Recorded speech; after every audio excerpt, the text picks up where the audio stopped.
Ya, selamat siang Bapak Ibu Pasaka sekalian. Namo Buddhaya. Namo Buddhaya.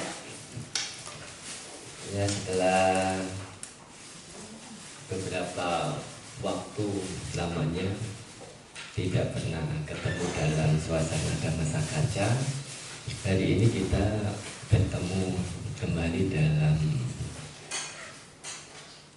Dhammasakaca. Ya, disebut Dhammasakaca atau Dhamma kelas?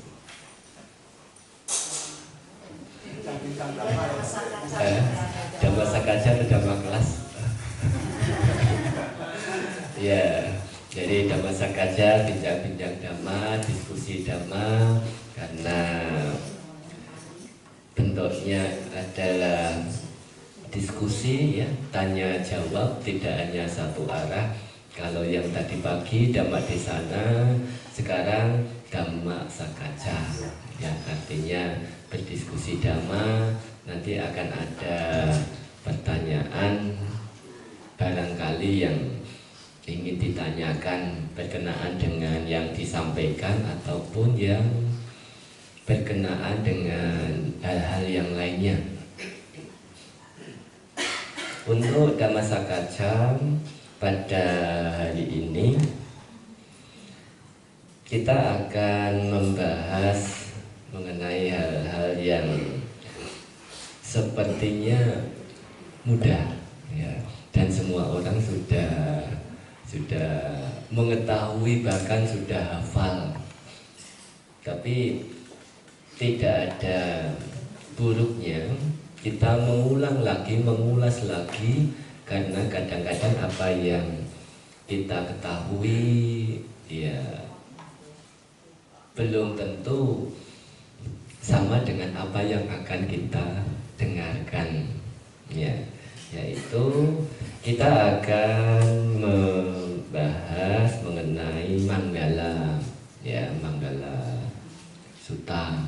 Ya, jadi dimulai dari Asewana Cabalanang. Ya, kalau di Gunung Sindur 3 minggu yang lalu kita sudah memulai Dhammasakaca dan topiknya Manggala. Minggu pertama Manggala yang pertama atau berkah yang pertama, kemudian kedua, ketiga sampai 38. Ya, jadi secara berkesinambungan itu. Jadi dimulai dari yang mudah, yang orang sudah mengetahui, sehingga tinggal mengulas lagi, dan beberapa juga ada yang belum diketahui, ya. Jadi di sini kita akan membahas mengenai Asewana Cabalanang, ya. Jadi tidak bergaul dengan orang-orang dungu. Ya, pengertian orang dungu, ya, orang dungu ini menurut umum, ya, adalah orang yang dianggap, yang kita sebut sebagai orang bodoh, ya, yang tidak sekolah, tidak bisa baca, tidak bisa nulis dan sebagainya. Ini pengertian dungu, bodoh secara umum. Tapi di sini berbeda dengan dungu menurut pengertian Dhamma. Jadi kalau dungu tadi untuk pengertian umum itu adalah yang berkaitan dengan orang luar, tidak bergaul dengan orang dungu, itu berkaitan dengan orang luar. luar diri kita ya, luar diri kita. Tapi orang dungu di sini juga ada kaitannya dengan kita. Kita juga termasuk bisa menjadi bagian orang dungu, ya. Bisa enggak? Bisa, ya. Kita termasuk bisa menjadi bagian orang dungu. Jadi orang dungu itu bukan hanya orang luar, tidak bergaul, kan ini tidak bergaul berarti. Artinya tidak bergaul itu asumsi kita adalah hal yang ada di luar supaya kita tidak mendekat. Betul? Bingung enggak? Enggak bingung ya. Tapi ada yang saya maksud adalah diri kita sendiri. Ini dikatakan sebagai orang dungu juga. Jadi orang dungu ini bukan hanya untuk menunjuk keluar, tapi bisa juga ada kaitannya dengan diri kita. Nah, jadi pepatah mengatakan kuman di seberang lautan kelihatan jelas, gajah di pelupuk mata tidak kelihatan. Jadi kalau kita mendengar orang dungu ini, kita asumsi kita akan ya, kita buat asumsi kita, kan kadang-kadang ada yang sudah mengerti dulu ya, asumsi kita secara umum akan mengatakan tidak bergaul dengan orang dungu itu adalah orang yang ada di luar diri kita. Padahal di sini ada dua, dungu yang di luar dan dungu yang di dalam. Ya, jadi ada kemungkinan kita ini juga, saya katakan kita termasuk saya.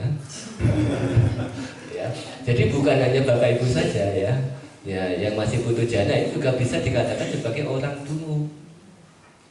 Jadi jangan kita mengasumsikan orang dungu itu hanya untuk orang-orang yang ada di luar. Ini pengertian umum.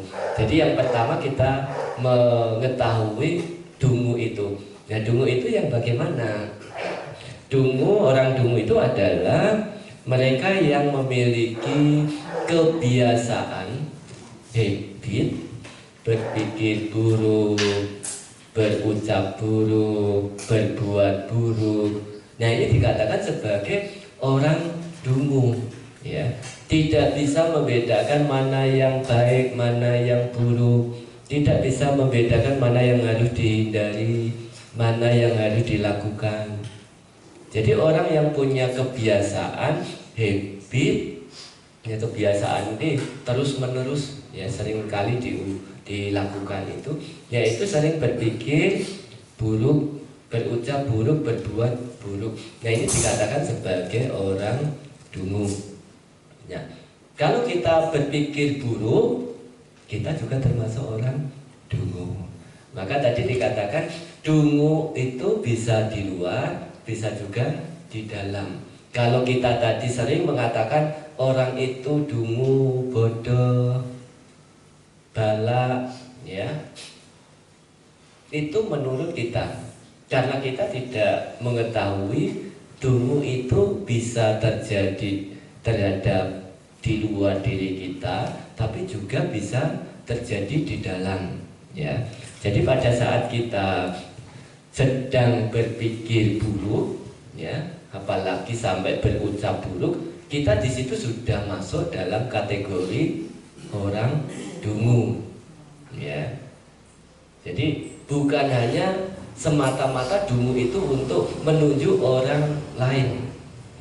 Orang lain yang menurut kita dia itu buruk. Memang menunjuk orang lain itu lebih mudah daripada kita mengetahui isi hati kita sendiri, ya. Jadi inilah hebatnya Dhamma, bisa sampai mengupas orang dungu itu bukan sekadar hal-hal yang berada di luar diri kita, tapi kita sendiri termasuk bisa saja menjadi bagian orang dungu.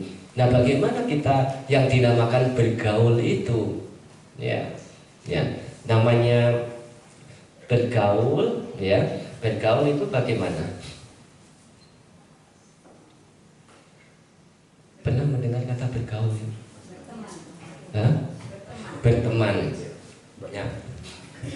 Kalau berteman itu apa? Bergaul.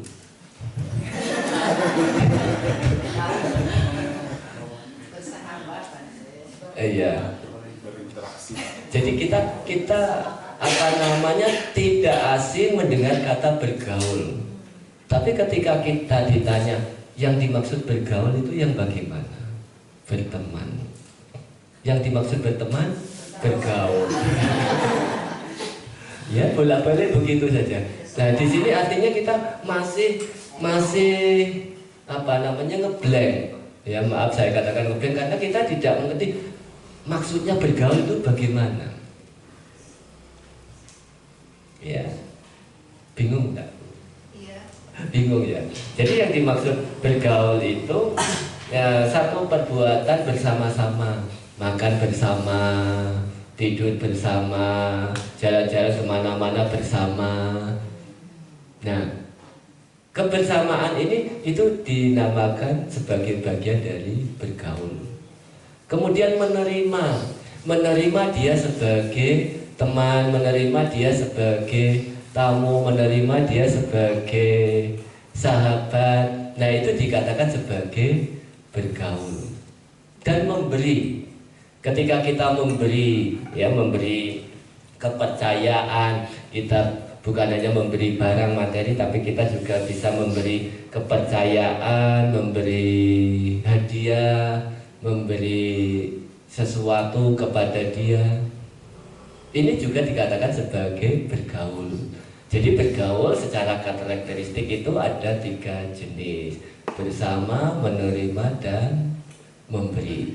Bersama artinya bersama-sama, ya, makan bersama, tidur bersama, kemana-mana bersama. Nah, menerima dia sebagai teman, sebagai suami, sebagai istri, sebagai karyawan, sebagai majikan, dan sebagainya. Dan memberi kepercayaan, memberi hadiah, memberi yang lainnya. Nah, ini dikatakan sebagai arti dari bergaul. Ya. Jadi kalau kita masuk dalam karakteristik 3 hal ini, nah itu dikatakan sebagai bergaul. Ya. Suami kita bisa menjadi orang bodoh? Bisa. Karyawan kita, majikan kita, orang tua kita, nah bisa masuk ke dalam karakteristik hal tersebut. Nah, itu yang dikatakan sebagai bergaul.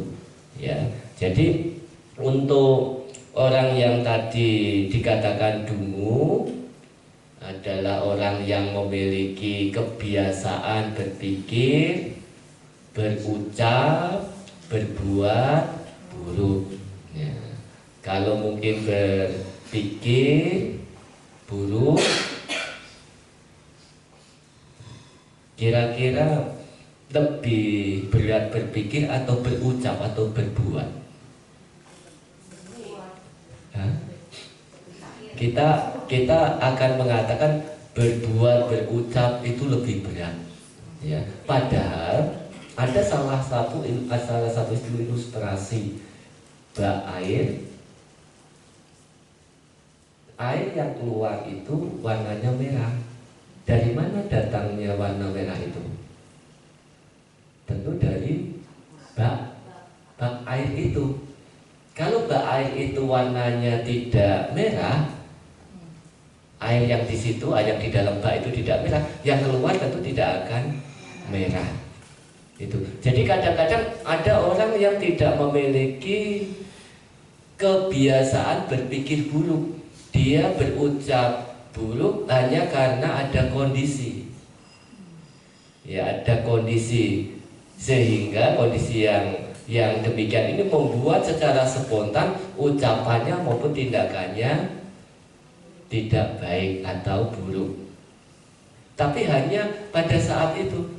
Berbeda dengan orang yang memiliki pemikiran buruk.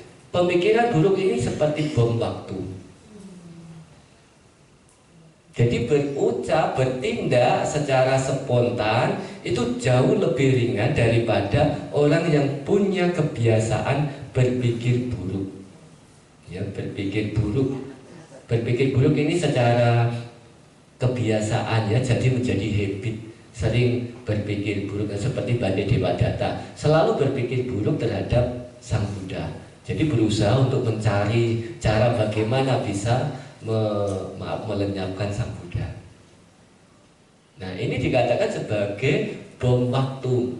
Maka kalau kita kadang-kadang mendengar ada orang yang berucap buruk atau berbuat buruk, kita harus bisa melihat lebih dalam lagi. Dia melakukan perbuatan atau ucapan ini pada waktu-waktu tertentu saja, atau dia itu memang punya habit demikian. Ya. Jadi kadang-kadang ada orang yang sudah berucap ya sudah selesai, lupa tidak sampai dibawa kemana-mana. Ya, itu. Jadi dia mengucapkan itu karena ada kondisi. Ya, ada kondisi, ya, bukan sebagai habit dia yang sudah tertanam dalam pikiran. Contohnya Jadi, bisa kasih satu contohnya. Iya, jadi kadang-kadang misalnya kita sedang makan, ya, makan ini di rumah saja ya, contohnya suami istri, tidak usah orang lain. Ya, misalnya suaminya makan pedas. Oh, masakannya kok pedas sekali ini? Nah, karena dia sudah makan pedas, nggak tahan, dia tahu bahwa dia itu nggak suka pedas, tapi dia mencicipi makanan pedas. Dia marah-marah dengan yang masak, apakah istrinya ataukah pembantunya. Jadi dia marah itu karena dia ketemu dengan kondisi yang tidak cocok dengan dia, tapi bukan sebagai bagian dalam keseharian dia. Ya, jadi dia bertemu dengan makanan yang pedas itu, dan kebetulan dia tidak suka makanan pedas. Jadi langsung muncul ucapan-ucapan yang tidak baik. Nah, tapi kalau dalam keseharian barangkali, ya, jadi yang kita gunakan ini barangkali dia tidak punya kebiasaan berpikir buruk. Nah, setelah selesai itu ya sudah selesai ya selesai. Nah, jadi ini ucapan yang keluar bisa buruk karena ketemu dengan kondisi. Ya. Dan setelah selesai begitu ya sudah selesai, tidak sampai disimpan. Tapi ada orang yang memang punya kebiasaan menyimpan hal-hal yang tidak baik, dijadikan sebagai dendam. Tunggu pembalasan saya. Ya, tunggu waktunya. Ya, tunggu waktunya. Nah, maka ucapan, perbuatan buruk yang dilakukan sekali waktu itu tidak begitu berat daripada berpikir. Ya.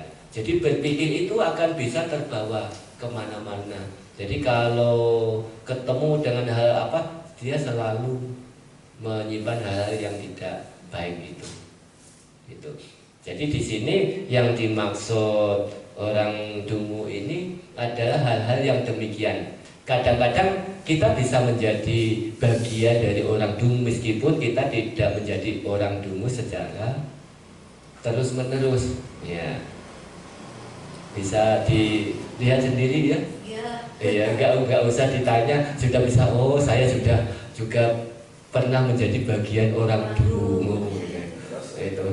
Iya, saya juga pernah menjadi bagian orang dungu. Karena orang dungu itu punya karakteristik berpikir, berucap, berbuat buruk. Maka supaya kita tidak bergaul dengan orang dungu itu, ketika ada pemikiran buruk, kita harus cut. Oh, ada orang dungu lewat. Ya, ada orang dungu lewat. Nah, pada saat kita berpikir buruk, kita sedang sendirian. Oh, ada orang dungu lewat. Nah, hati-hati ini orang dungu. Nah, pada saat kita ingat, nah, sayangnya kan kita kalau pas begitu tidak ingat. Iya. Jadi langsung begitu apa? Karena apa?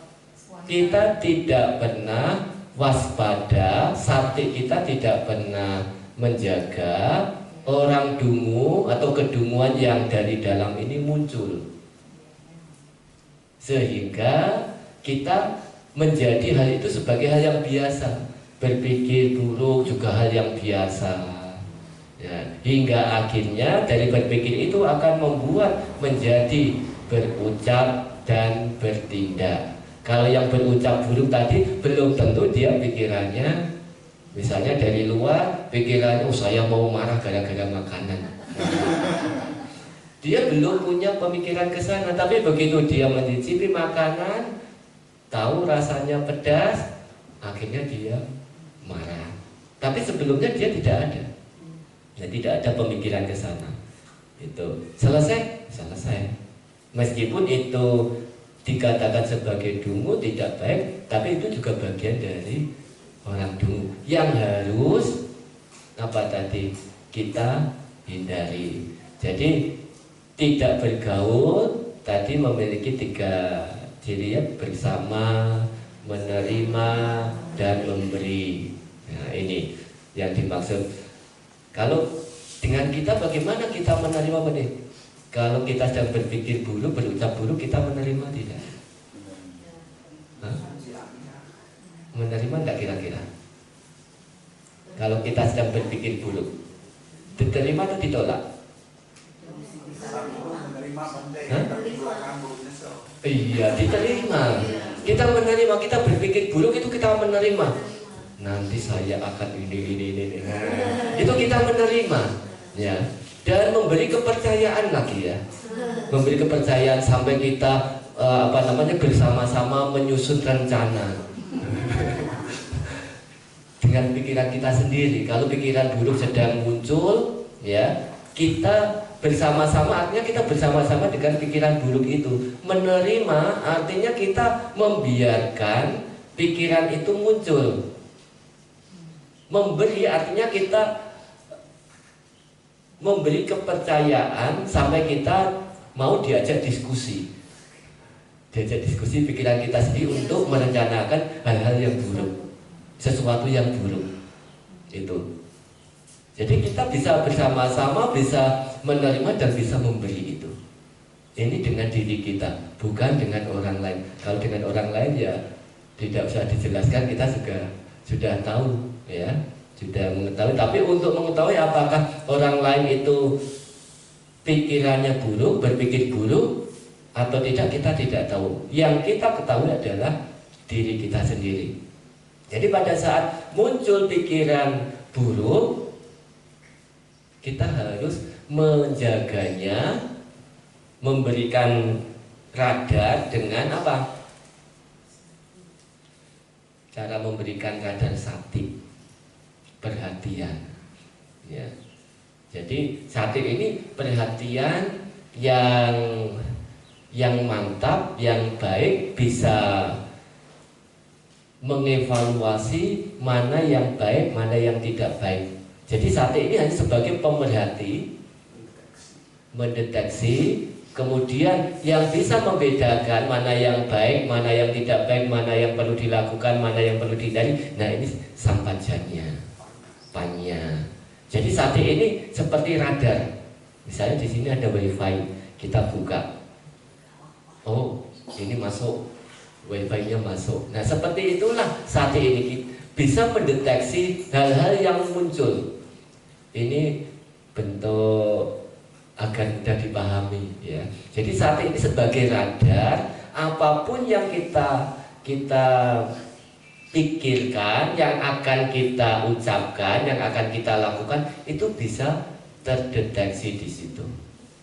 Ya, jadi mendeteksi hingga yang menentukan ini perlu dilakukan atau tidak, ini adalah bagiannya panya. Jadi sate bisa berdiri sendiri tanpa ada panya. Tidak harus sate sampajanya. Sate ini bisa berdiri sendiri. Jadi sate yang kita jaga terus, misalnya kita menjaga sate terus, nah ini juga bisa meningkat. Sate yang kita jaga terus ini bisa berkesinambungan. Kemana-mana kita menjaga sate kita, itu juga bagian dari pengembangan batin. Jadi pengembangan batin ini tidak serta-merta duduk ikut retret apa tidak. Tapi kapanpun kita melakukan aktivitas, sati kita itu siap, berpikir buruk misalnya, saya ini bagian orang dungu karena berpikir buruk, cegah. Jadi kita diketahui dengan sati tadi itu. Ada radarnya yang disebut sati, perhatian. Itu maka orang dungu ini bisa kita ketahui ya kedunguan, iya kedunguan ya. Kedunguan itu kata sifat ya. Nah, kalau orang dungu itu kata benda. Nah, kedunguan ini kata sifat. Ya, sifatnya ya dungu itu disebut kedunguan. Nah, jadi sifat dungu ini bisa dimiliki oleh siapapun juga, tidak memandang dia itu biku, tidak memandang dia itu berumah tangga, semua bisa muncul ya. Kedunguan ini bisa muncul terhadap siapapun juga. Nah, jadi tidak bergaul dengan orang dungu di sini. Yang perlu kita antisipasi pertama adalah diri kita, baru kemudian orang luar. Jadi jangan sampai kita hanya mengedepankan orang luar, tapi tanpa mempedulikan diri kita. Ya, karena diri kita ini yang paling mudah untuk diawasi, tapi juga paling sulit untuk dikendalikan. Ya, paling mudah diawasi karena kita bersama-sama terus 24 jam bahkan berapa. Setiap hari selama kita masih hidup, ya kita bersama-sama. Tapi diri kita sendiri itu sulit untuk dikendalikan. Lebih mudah mengendalikan orang lain daripada mengendalikan diri sendiri. Ya. Jadi kalau orang lain kan, ayo ibu-ibu masak, makanannya dikeluarkan, 3 menit tadi akan keluar, selesai. Nah, ini mengendalikan orang lain lebih mudah. Tapi begitu ada ke dalam, misalnya pagi-pagi, jam alarmnya kok sudah bunyi, kita sudah bermaksud mau bangun jam 4 untuk meditasi, alarmnya bunyi, ganggu saja, nanti dulu tambah 5 menit. Ya, tambah 5 menit misalnya. Nah, ini adalah bagian dari kedunguan. Ya, kita sudah bertekad sebelum kita tidur, kita akan bangun jam 4. Begitu sudah jam 4, kita mau bangun, muncul pikiran yang tidak baik. Jadi pikiran tidak baik itu bukan hanya untuk berpikir negatif terhadap orang lain, tapi berpikir yang tidak membawa kemajuan pada diri sendiri, itu juga dikatakan sebagai berpikir tidak baik. Sudah ada tekad mau bangun jam 4, tapi begitu jamnya, alarmnya berbunyi, kita tawar, tambah 5 menit lah. Nah, di situ kita sedang bersama-sama dengan kedunguan. Kita menerima dan kita memberikan kesempatan kedunguan itu untuk berlangsung. Ya, jadi berlangsung menarik selimut lagi. Ya, ini jadi caranya sederhana untuk mengetahui kedunguan itu dari diri kita. Kalau kita sudah mendapat pengertian tentang kedunguan ini terhadap diri kita dulu, baru kita bisa menyesuaikan dengan pihak lain. Jadi Sang Buddha yang beliau ajarkan itu adalah untuk mengubah di dalam diri kita, bukan mengubah yang di luar. Ya, yang di luar kita tidak bisa mengubah, tapi yang bisa diubah adalah diri kita terlebih dahulu. Nah, bagaimana kita bisa merenungkan kalau kedunguan itu supaya bisa terhindar dari kedunguan kita? Ya, supaya kita itu bisa terhindar, bagaimana? Harus bisa melihat kerugian. Ya, jadi biasanya kita bisa akan terhindar kalau kita melihat kerugiannya. Seperti orang akan tertarik melakukan sesuatu kalau dikatakan untungnya. oh ini loh kalau pasang nomor ini nanti dapat dapat sekian. Nah, misalnya kalau dulu SD SD ya. Sekarang kan sudah tidak ada kan. Zaman tahun berapa 80-an ya. Nah, tahun 80-an itu masih ada SD SD, sehingga itu sering dikatakan apa namanya untuk contoh-contoh. Nah, sama seperti kita kadang-kadang kita ada seseorang yang semangat untuk melakukan sesuatu karena dapat iming-iming imbalan surga. Ya, ini loh kalau kamu mau nanti mati masuk surga. Nah, sekarang kan banyak calon. Jadi pada nang siang kan banyak calon. Jakarta, Jakarta, Jakarta. Nah, begitu penumpangnya naik, dianya yang mengucapkan Jakarta, Jakarta tidak ikut naik. Jadi kita diiming-imingi surga, surga, surga. Dia suruh jalan dulu, tidak mau. Ya, jadi kita akan mau melakukan sesuatu kalau dapat iming-iming. Ya, demikian juga kita akan bisa mencegah terjadinya hal-hal yang buruk ketika kita bisa melihat kerugiannya. Nah, kerugian dari bergaul dengan orang dungu itu apa? Kita akan sering diajak ke jalan yang salah. Loh, bagaimana bisa kita bergaul dengan orang dungu, kita diajak ke jalan yang salah? Kira-kira bagaimana? Karena dia memiliki pola pikir berpikir yang buruk. Karena dia memiliki kebiasaan berpikir yang buruk, maka secara otomatis apa yang dia pikirkan itu akan ditularkan kepada kita. Maka kerugian dari bergaul dengan orang buruk yang memiliki orang dungu ya sudah tidak usah saya sebutkan lagi, tadi sudah panjang lebar spesifikasi orang dungu, ciri-cirinya itu bagaimana.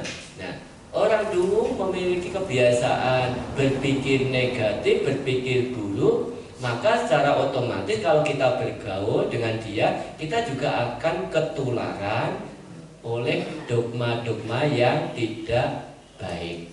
Ya, misalnya seseorang tidak jahat sebetulnya, tapi karena dia bergaul dengan orang dungu, dia bisa menjadi jahat. Ajata-satu bukan sebagai orang yang jahat, tapi bergaul dengan Dewadatta. Kamu membunuh ayahmu, nanti kamu menjadi raja. Saya membunuh sang Buddha, nanti saya menjadi pimpinan sangga. Kita merupakan dua pimpinan yang akan disegani di seluruh negeri ini. Nah, jadi karena pemikiran Dewadatta itu sudah buruk dan otomatis akan ditularkan kepada Ajata-satu ini. Ya.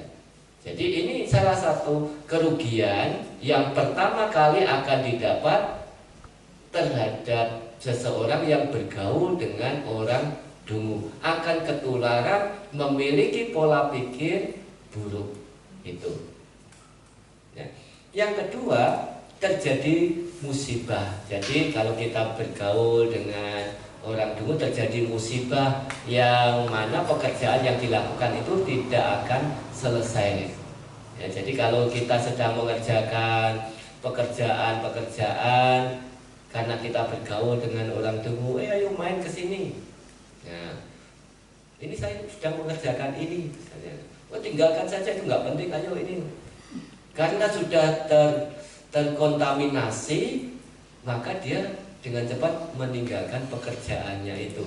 Nah, pekerjaan tidak selesai, ya terjadi musibah rumah tangga, musibah di kantor dan sebagainya. Itu karena mengikuti orang dungu itu. Ya.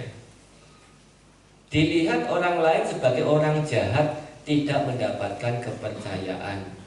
Jadi meskipun kita bukan sebagai orang yang jahat, tapi karena teman kita itu adalah orang yang jahat, orang lain akan menganggap kita sebagai orang yang jahat. Ya. Tidak akan mudah untuk mendapatkan kepercayaan. Misalnya ada orang yang mau memberi kepercayaan ke dia, jangan, dia itu sering bergaulnya dengan orang itu mantan koruptor misalnya. Nah, misalnya seperti itu ya, atau mungkin kejahatan yang lainnya.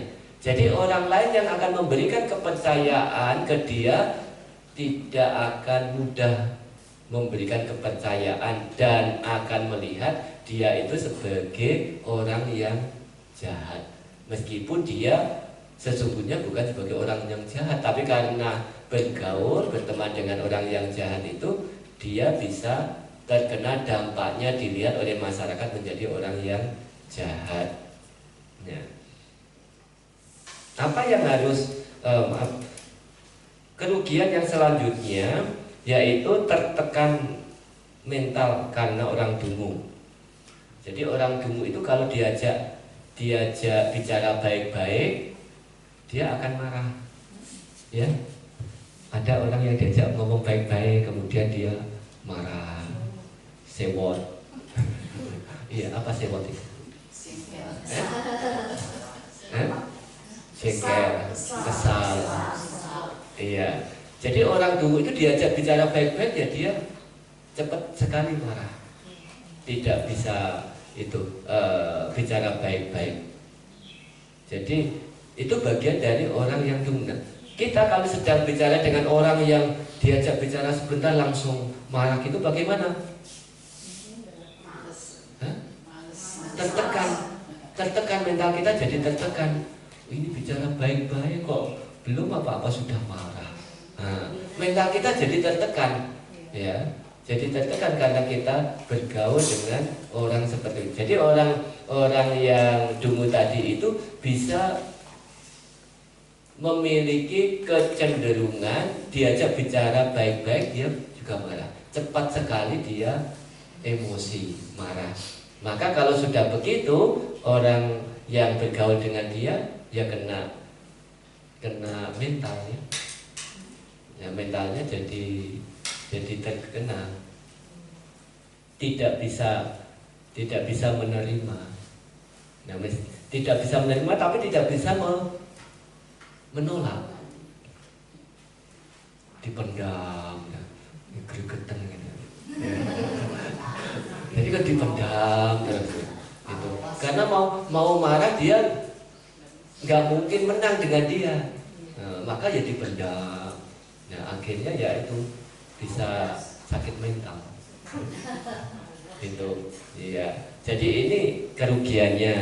Nah, kemudian terpisah dari kelompok karena tidak mengikuti peraturan. Jadi orang dungu ini juga memiliki kecenderungan untuk tidak mengikuti aturan. Disuruh jalan ke kiri dia jalan ke kanan. Ya, disuruh lampu merah berhenti, lampu merah tancap gas. Nah, jadi dia berusaha untuk menolak aturan-aturan yang ada.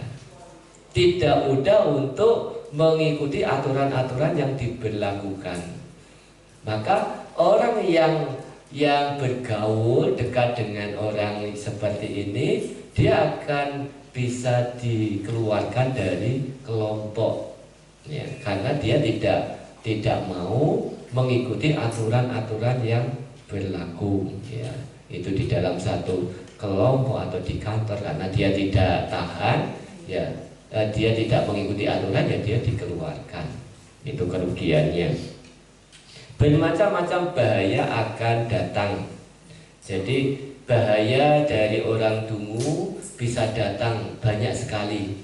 Dituduh sebagai orang yang melakukan kejahatan ini itu, karena orang dungu ini sering berkeliaran tengah malam, tempat-tempat yang tidak semestinya dan sebagainya. Maka dia menjadi pokok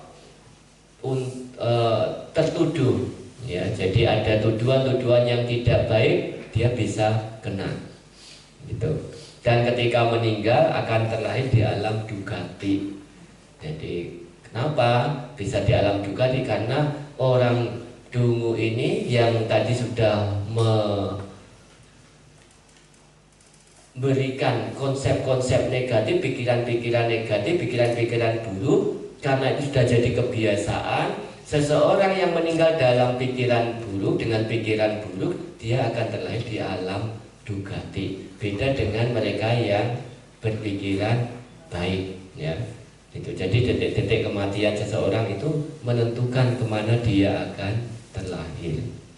Nah, apa yang harus kita praktekkan dalam kehidupan sehari-hari? Nah, satu, konsisten terhadap diri sendiri untuk mencegah perbuatan buruk. Jadi tadi kita sudah mengantisipasi menggunakan sati, ya, konsisten. Kalau ada pikiran buruk muncul, kita punya konsep, orang dungu sedang lewat. Iklan, ada kedunguan sedang lewat. Nah, jadi kita berhenti sejenak, kemudian mengawasi pikiran kita ini, jangan sampai diterima, jangan sampai diberi. Meskipun saat ini sedang bersama, tapi jangan sampai dilanjutkan dengan menerima dan memberi. Menerima dia untuk muncul dan memberikan dia kepercayaan untuk bisa berdiskusi, merencanakan hal-hal buruk. Maka dalam kehidupan sehari-hari, cara mencegahnya pertama dengan menggunakan sati itu. Ya, sati harus dikembangkan. Sati kan harus meditasi, Bante. Tidak perlu, ya, tidak perlu kita meditasi baru mengembangkan sati. Bisa jadi kita belum punya sati kuat sudah meninggal. Ya, kalau kita dulu ada seseorang yang punya pemikiran begitu, ini contoh yang lainnya.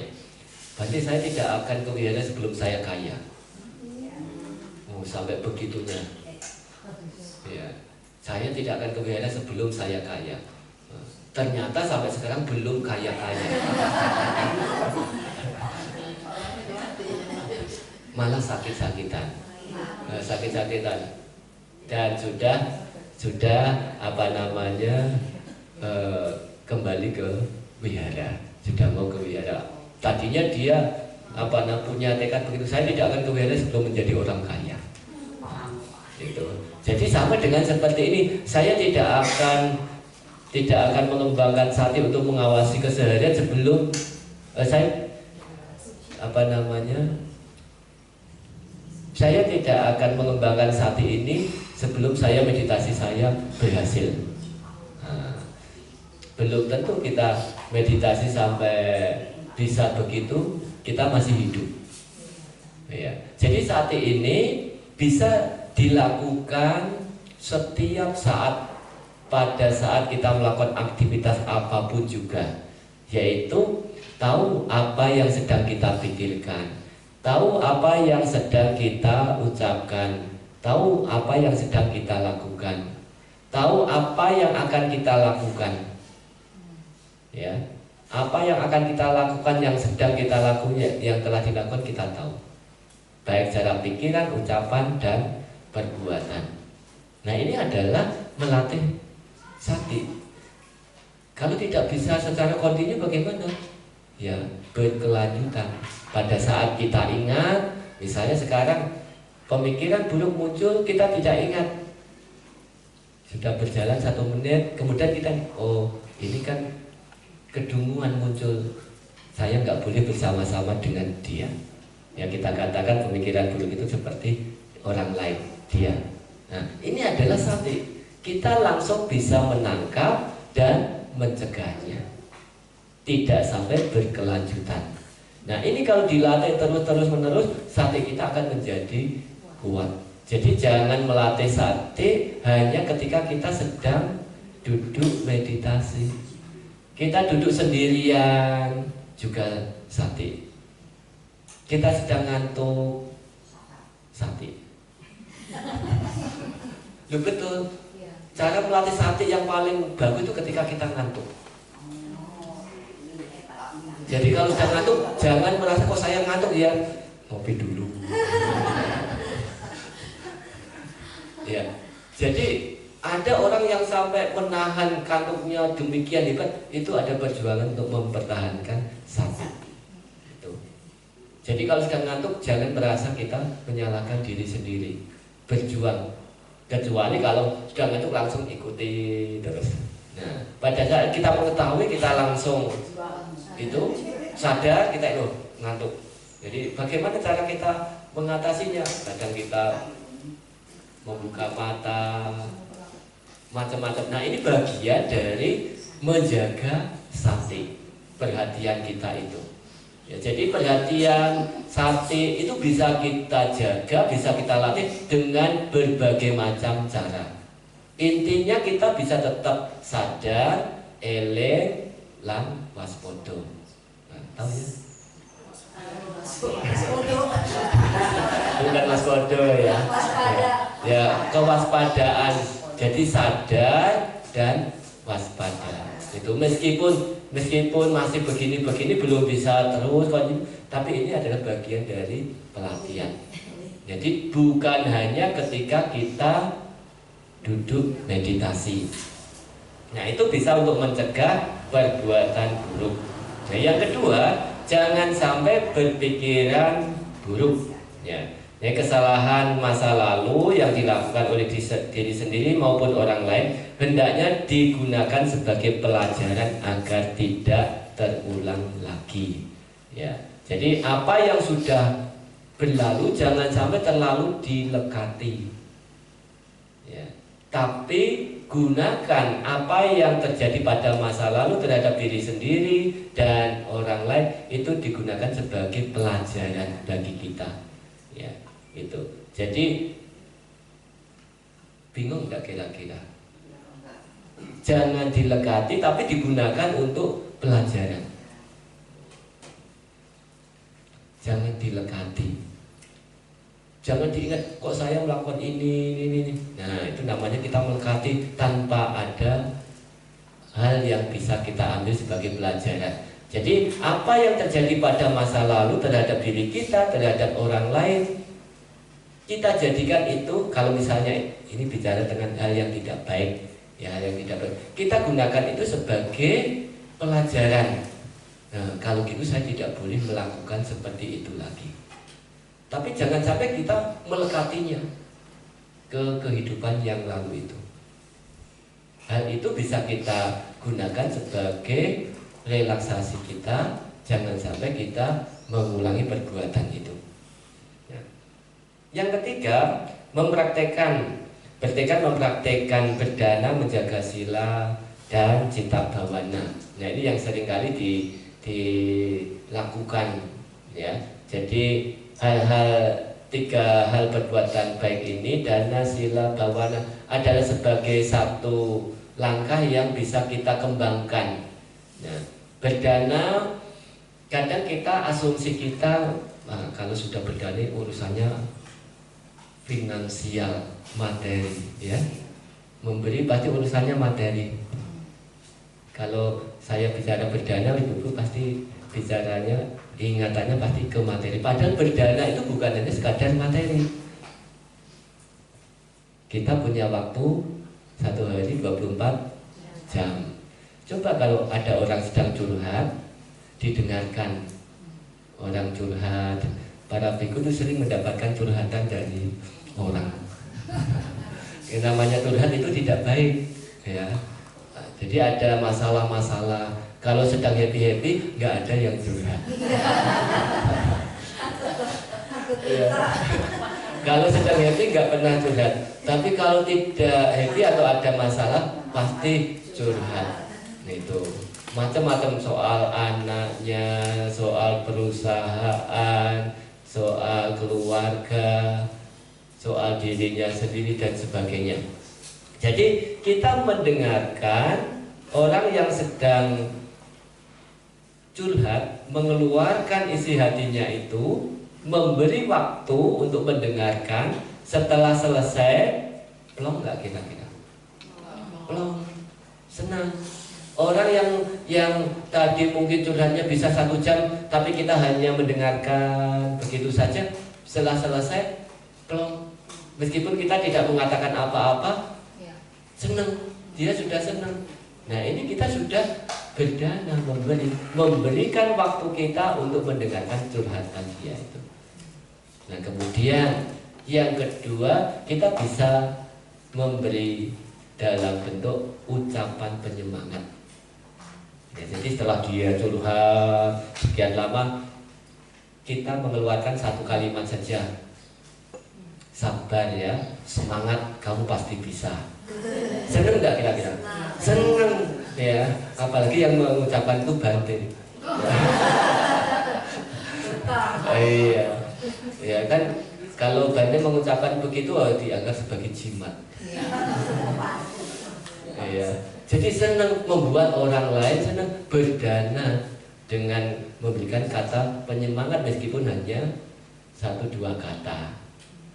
Itu. Jadi ini bisa membuat hal-hal baik itu berkembang. Ya. Jadi memberi pujian, kita memuji orang yang telah membantu kita ya dalam pekerjaan wihara, misalnya kita memberikan pujian sedikit tapi pujian yang sesuai ya, bukan pujian yang tidak pada tempatnya. Nah, itu juga akan membuat orang lain menjadi senang. Memberi hiburan ya, kalau yang suka bisa menyanyi, bisa punya hobi memasak, bermain musik ya, bisa memberikan hiburan ya, misalnya itu juga menyenangkan orang, itu juga memberi ya. Jadi memberi ini berdana bukan semata-mata harus mengeluarkan materi. Nah, hal ini kenapa berdana menjaga sila bawana ini sebagai bagian praktek kehidupan sehari-hari yang harus kita jaga untuk mencegah hal buruk itu. Karena hal baik ya, hal buruk itu bisa sedikit demi sedikit tergerus, terkikis dengan hal-hal yang baik. Seperti ada ilustrasi segelas air kalau dikasih garam rasanya akan asin, tapi kalau airnya ini ditambah menjadi 1 ember, rasa asinnya menjadi berkurang. 1 sendok garam tetap tidak akan berkurang. Itu. Jadi ini untuk mencegah munculnya hal-hal yang buruk. Jadi membiasakan berbuat baik. Nah, yang 4, berusaha menghindari orang dungu. Ya, berusaha untuk menghindar tadi. Ya, kalau misalnya sedang ada orang punya karakteristik dia itu kok sebagai orang dungu, ya kalau bisa kita sebelum kuat menghindar dulu ya, menghindar. Itu kalau kita sudah tidak kuat. Kalau misalnya kita kuat, artinya bisa membentengi diri kita tidak sampai terbawa, ya tidak apa. Karena kadang-kadang ada orang kan dia perlu dibantu untuk berubah, Bante. Nah, kita harus bertanya, kita sudah kuat terhadap gemburan-gemburan dia atau belum? Kalau kita merasa belum, kita masih lemah, ya jangan sampai kita coba-coba untuk mendekat. Itu. Jadi yang menghindari ini adalah tidak sampai bersama-sama bersahabat dengan dia dalam waktu yang lama. Jadi menghindari ini bukan berarti begitu ketemu orangnya kita langsung menjauh gitu ya. Menghindari ini tidak bergaul terlalu dekat dengan dia. Jadi begitu kita mengetahui orang yang seperti itu, jangan sampai kita bergaul terlalu dekat ya. Kita tetap bisa berkomunikasi tapi tidak sampai terlalu dekat. Nah, ini yang dimaksud dengan menghindari orang dungu itu. Sama seperti ketika muncul kedunguan ya dari dalam, kita kan tidak mungkin bisa langsung mengekat setiap saat. Tapi begitu sudah berlalu 1 menit, ini kan tidak baik. Kenapa saya terima? Nah, kemudian setelah kita mengetahui, kita alihkan ke yang lain. Sama orang dungu yang di luar dengan yang di dalam itu. Nah, jika harus tinggal dekat dengan orang dungu, kita harus selalu berpikir bahwa kita sedang dekat dengan hal-hal yang berbahaya. Jadi kalau kita sedang berada dekat dengan hal yang berbahaya, kira-kira apa yang kita lakukan? Waspada waspada. Ya, seperti misalnya ibu-ibu masak dengan kompor gas, kan di sebelahnya ada gasnya ya. Ya. Sering main api dekat gas enggak? Ya. Iya, ini artinya kita mengetahui waspada, tidak sampai membawa bahaya bagi diri sendiri dengan membawa api ini dekat-dekat dengan gas itu. Jadi kalau ibu-ibu kan sudah langsung refleks ya, karena tahu itu berbahaya, itu sudah bisa menghindari. Nah, contoh lain lagi misalnya kita sedang berjalan di tebing, ya, jalan di tebing begitu, yang kanan kiri adalah jurang. Kita ini misalnya ada jalan setapak. Nah, tentu kita akan berusaha untuk hati-hati, jangan sampai kita meleng. Meleng apa? Lengah itu. Jadi kita akan berusaha untuk menjaga sati kita agar tidak sampai itu langkah kita itu ke melenceng ke sana ke sini gitu. Jadi ini ibarat kalau kita sedang bersama-sama dengan orang dungu, kita harus senantiasa berpikir saya sedang dekat dengan bahaya, sehingga harus menjaga kewaspadaan saya. Itu apa yang dia katakan ya tidak sampai langsung kita makan mentah-mentah. Kita olah lagi kebenarannya itu, dia ini menghasut atau memang betul, misalnya dari ucapan itu adanya kehati-hatian ya. Nah, ini praktek dalam kehidupan sehari-hari yang harus kita munculkan untuk mencegah orang-orang dungu masuk dalam dekat dengan kita. Nah, manfaat tidak bergaul dengan orang dungu yang menyebabkan kita bisa berada di jalan yang benar. Karena orang dungu tadi memiliki pemikiran yang tidak baik, ya, yang tidak baik. Sebaliknya, kalau kita menjauh dari orang dungu itu, kita bisa terhindar dari hal-hal yang tidak baik itu. Ya, kalau kita menghindar, maka kemungkinan besar pemikiran kita juga akan jauh dari pemikiran-pemikiran yang salah. Nah, menyebabkan kita bisa mempertahankan kebaikan. Jadi perbuatan baik yang kita lakukan akan bisa kita pertahankan, tidak sampai orang melihat kita sebagai orang yang jahat, orang yang buruk, karena kita tidak bergaul dengan orang buruk itu. Nah, menyebabkan kita melakukan kebajikan yang baru dan lebih banyak lagi.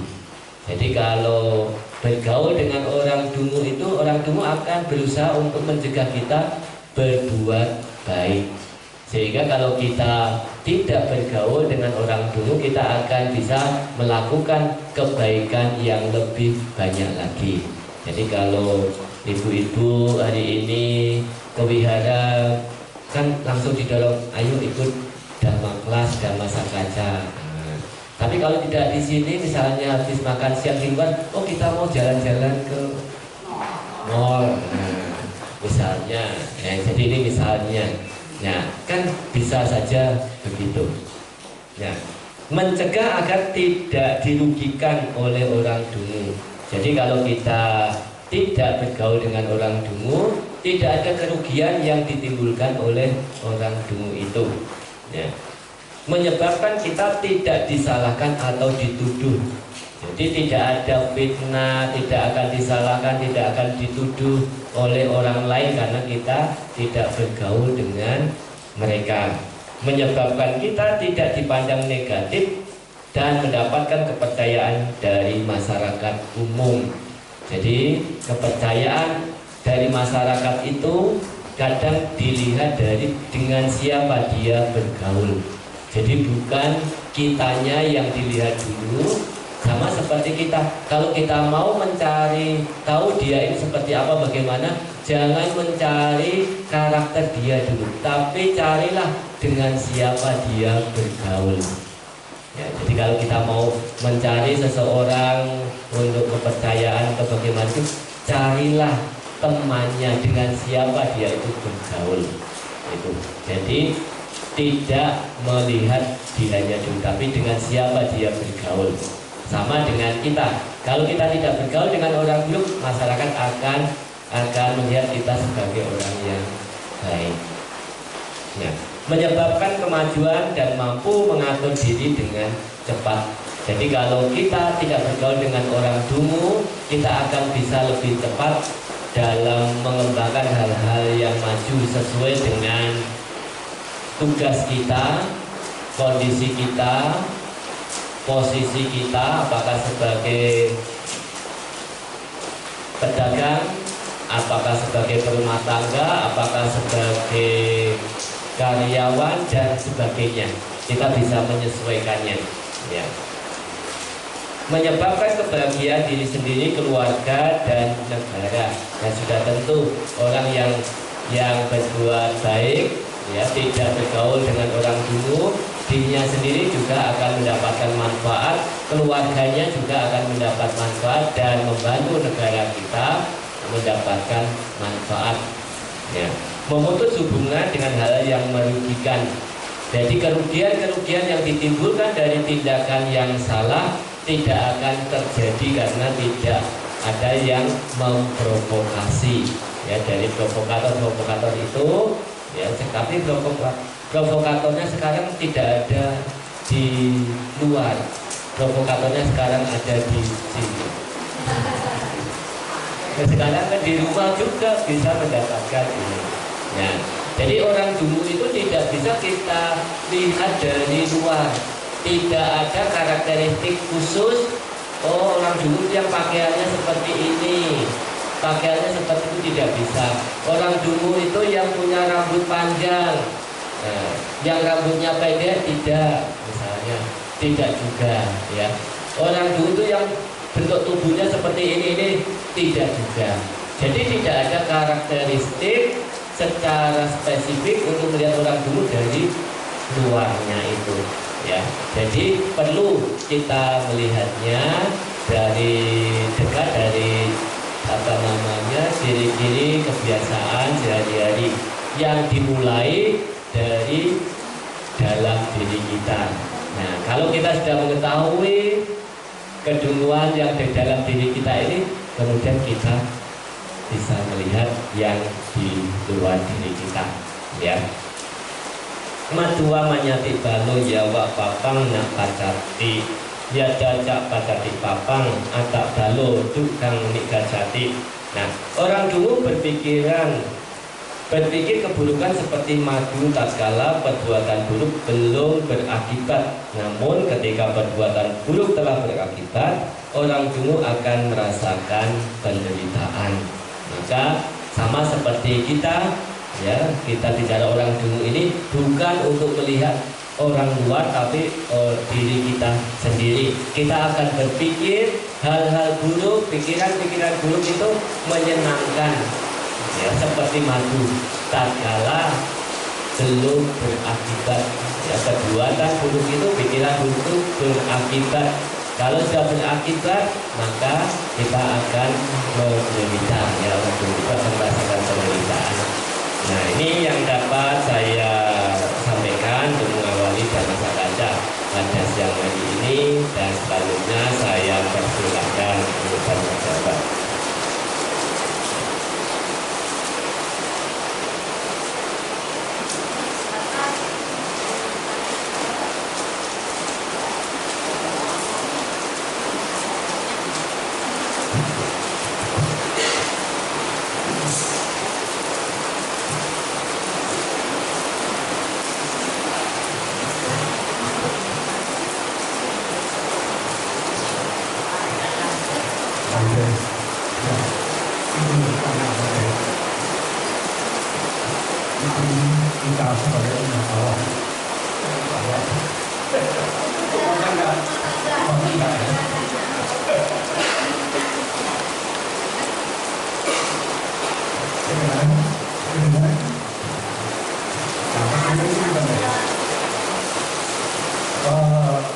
kadang-kadang yang saya alami kadang-kadang pikiran negatif sering muncul.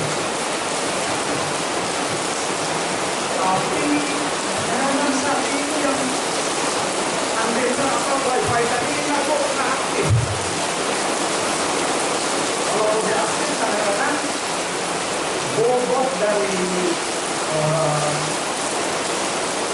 bodoh ini bisa membuat bodoh ini membuat bodoh yang sama harus waktu kita bertahu itu tidak bermanfaat, tidak bermanfaat, tapi kita tidak bisa mengendalikan kita harus atau kadang-kadang yang maksud kemana lalu contohnya juga beberapa jam lalu baru kita kemudian dari wifi tadi ada akses dalam pihak. Nah sekarang dengan aktifnya wifi tadi dia kan independen hanya mendeteksi, tapi untuk memutuskan angka bahwa itu harus harus juga tanyakan dengan tujuannya mana yang memutuskan. Jadi mereka tadi dan panitia ini harusnya bareng-bareng jalan berbarengan bersamaan. Tapi selama ini kadang-kadang mereka berpisah. Bagaimana untuk mengaktifkannya dan bagaimana untuk memutuskan tindakan apa selanjutnya kita yang membutuhkan. Terima kasih. Iya. Sakti sampajanya itu tidak harus muncul bersamaan. Ya, kita selama ini mengerti sakti sampajanya itu harus bersamaan. Sakti bisa berbeda dengan sampajanya, tidak harus sakti itu selalu bersama-sama dengan sampajanya. Ya, kadang-kadang ada sakti tapi nggak ada sampajanya. Seperti tadi yang ditanyakan pemikiran dulu negatif muncul, kita tahu muncul, ya, tapi kita tidak bisa memutus itu.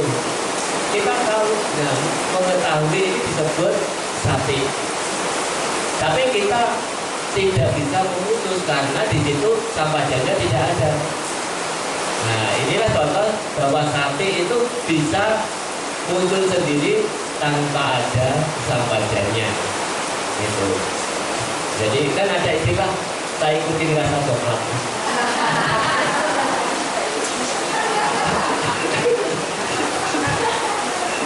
Ya, kan ada istilah saya ikutin rasa coklat ya. Sudah tahu tai kucing kok tetap dimakan karena rasanya coklat. Apa itu Pak Bang? Tai kucing rasa coklat.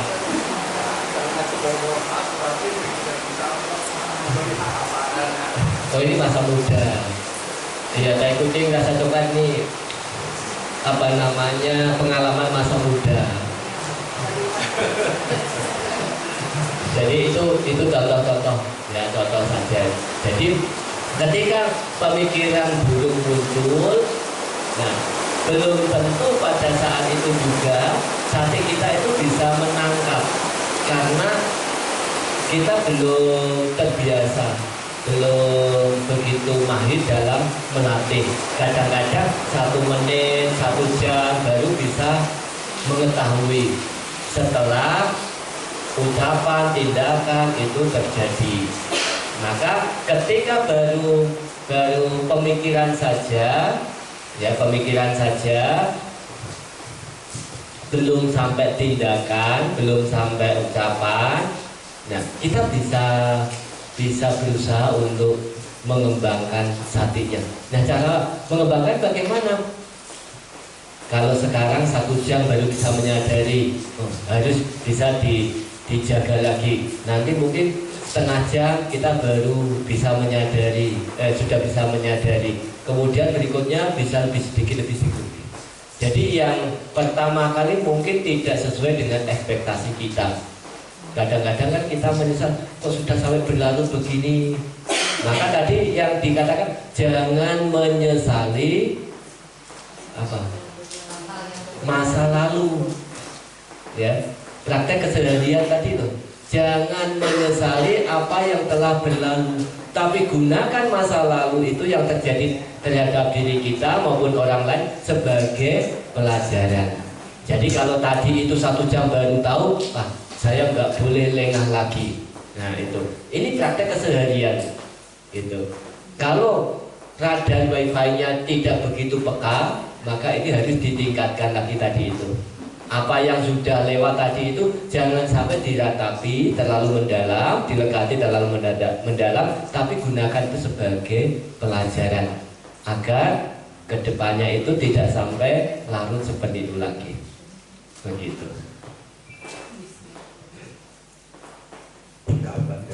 Kalau lagi begini, kalau lagi dengar Bante ceramah atau dengar Bante lagi kasih semangat buat kita, muncul aktif wifi-nya.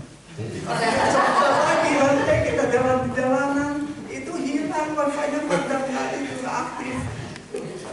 Ya, dia tidak apa-apa. Kan jangan menyesali masa lalu. Kan tadi ada kan apa namanya praktek keseharian kita apa praktek keseharian kita, kesalahan masa lalu yang dilakukan oleh diri sendiri maupun orang lain hendaknya digunakan sebagai pelajaran agar tidak terulang lagi.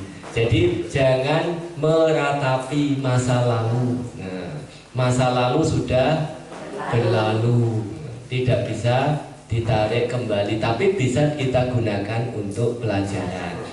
Kalau 1 kali belum bisa, 2 kali belum bisa, 3 kali belum bisa, 4 kali sampai kita bisa. Itulah cara melatih sati. Betul itu. Atau ada satu resep lagi Pak. Caranya pakai jubah.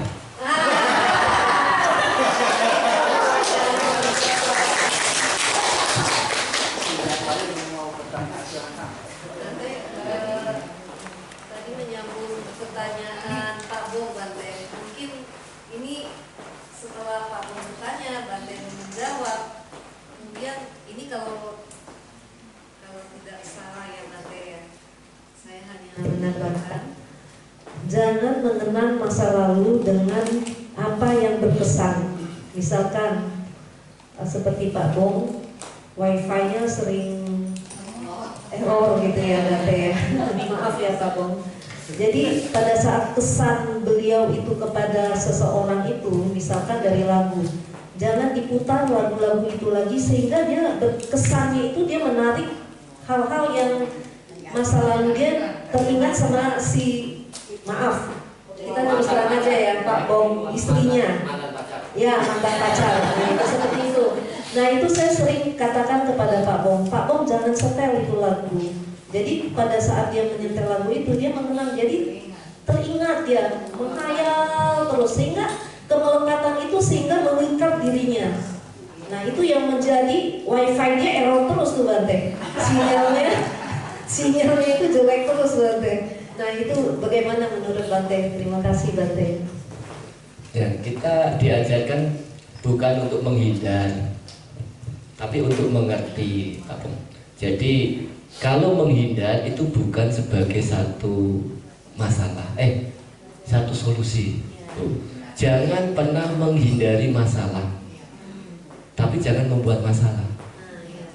Tapi masalah itu harus diselesaikan dengan solusi.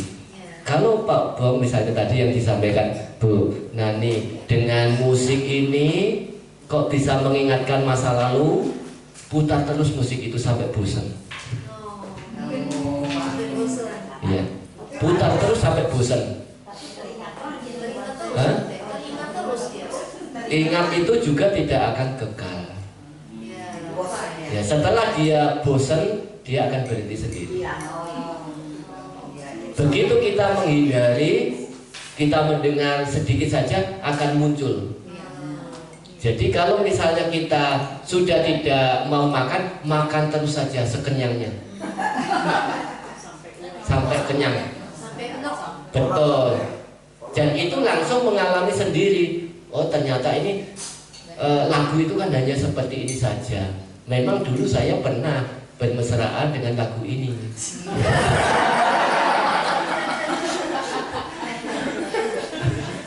misalnya begitu, Pak Bung. Ya. Jadi kalau misalnya dari lagu itu membuat muncul, putar saja lagu itu terus sampai titik terjenuh muncul, bosan.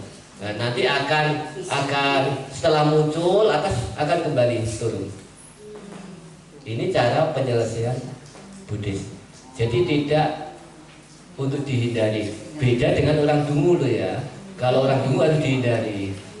Tapi kalau masalah yang disampaikan Bu Nani tadi itu berawal dari musik itu bisa menimbulkan, musik itu harus diputar terus hingga Pak Bong bisa mencerna apa yang membuat kenapa musik ini kalau mendengar lagu ini saya menjadi teringat. Untung masih teringat, kalau nggak ingat bahaya.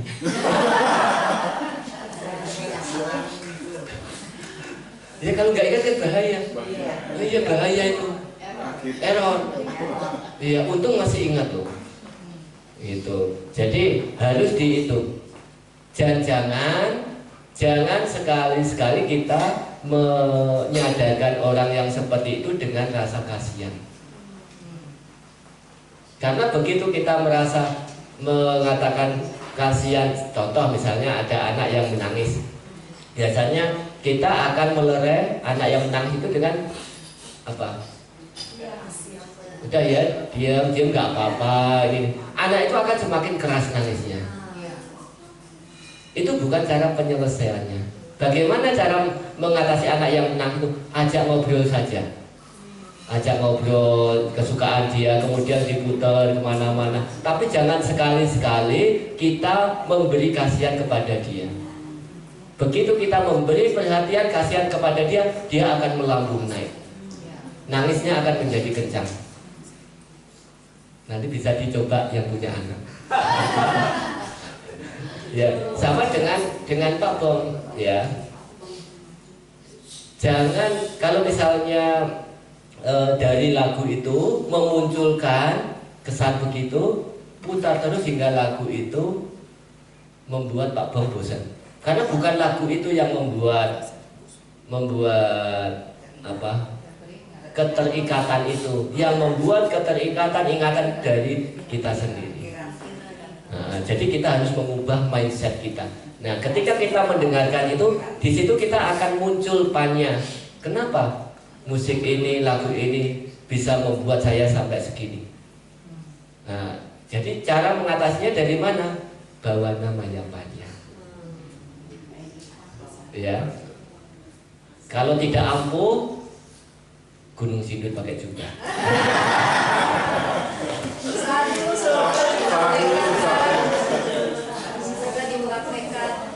Boleh tanggal 6 Pak Bong. Tanggal 6 Juli. Tuh, bareng dengan Arif. Sekalian kata media Pak Teh. Iya. Terhadap istri. Iya. Enggak perlu kata media terhadap istri. Oh, enggak perlu.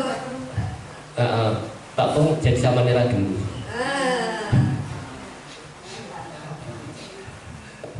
Mau Pak Bong? Kondisinya. Nah, kalian belum sudah nggak punya istri saja masih memikirkan kondisinya. Nggak apa-apa, Pak Bong, nggak apa-apa.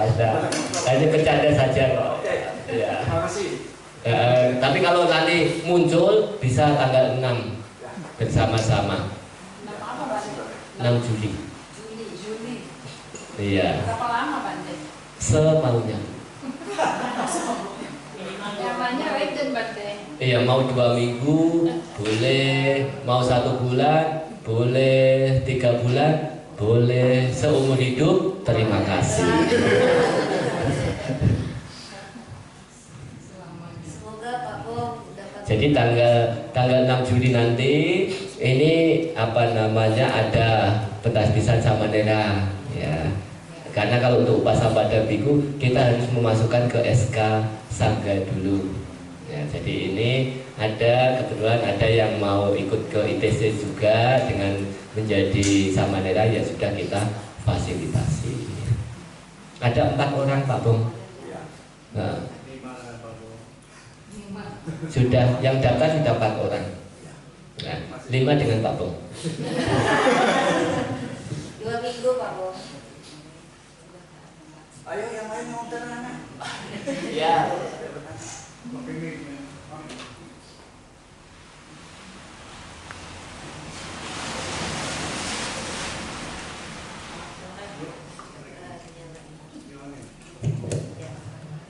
Selamat sore Bang.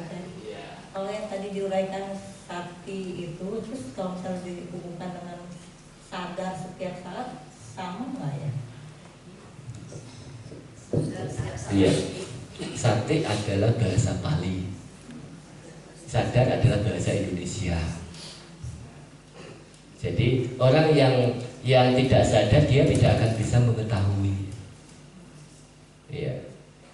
Pernah melihat ada orang yang tidak sadar meskipun dia sadar? Tidak. Ya. Dia melihat tapi nggak tahu yang dilihat itu apa. Objeknya nggak Kosong. Jadi dia melihat ini, tapi nggak tahu yang dilihat itu apa. Ya, dia sadar karena dia tidak mati, tapi dia tidak mengetahui apa yang sedang terjadi. Itu. Jadi sadar di sini ada 2 makna ya. Sadar karena dia tidak mati dan sadar dia mengetahui. Nah itu sati. Sadar karena dia bisa mengetahui. Nah itu sati. Jadi sati itu bahasa Pali, ya bahasa Indonesianya secara umum ya sadar itu. Orang yang sadar dia bisa perhatian. Orang yang tidak sadar dia tidak akan memiliki perhatian. Seperti tadi dia melihat begini tapi dia nggak tahu apa yang dia perhatian, bengong. Itu begitu ya. Bisa melamun, orang mengatakan oh pikirannya kosong seperti Pak Bung.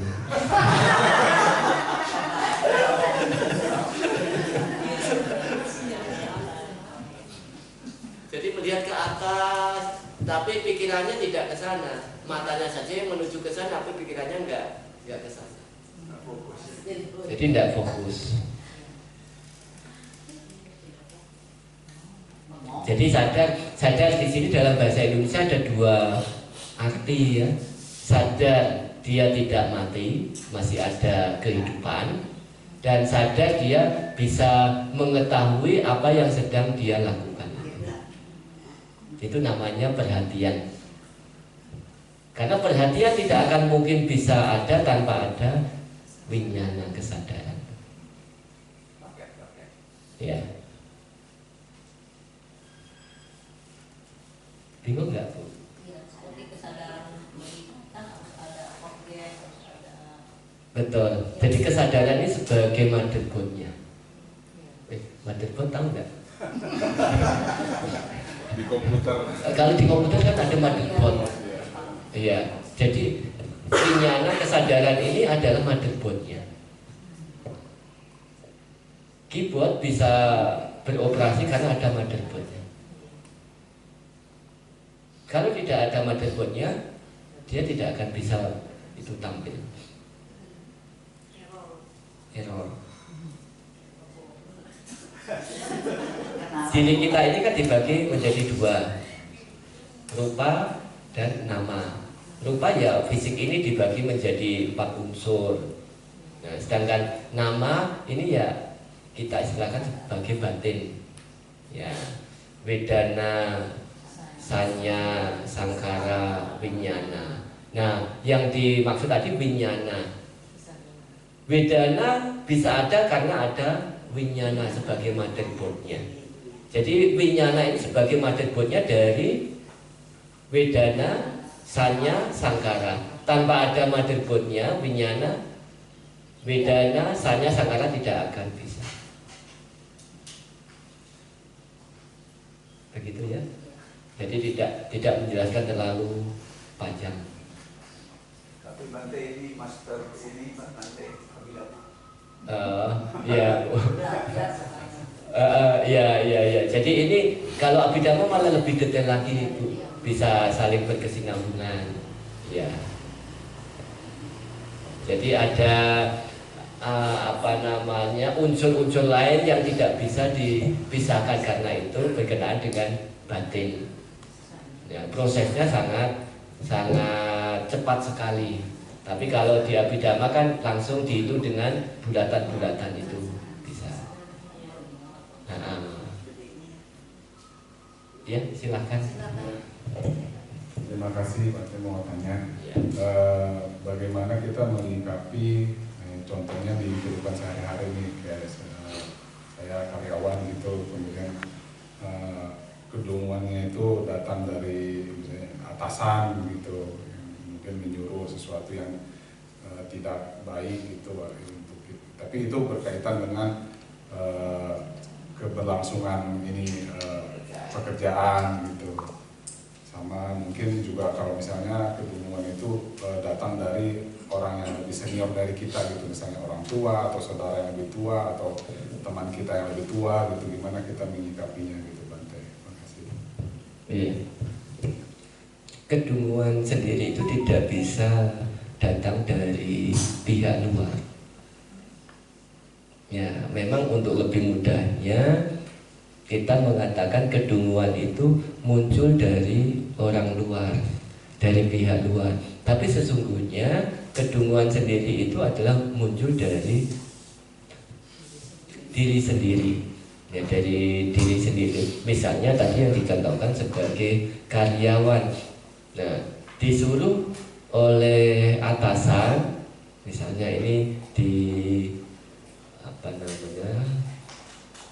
nelayan, ya, sebagai nelayan, kita ambil contoh sebagai nelayan.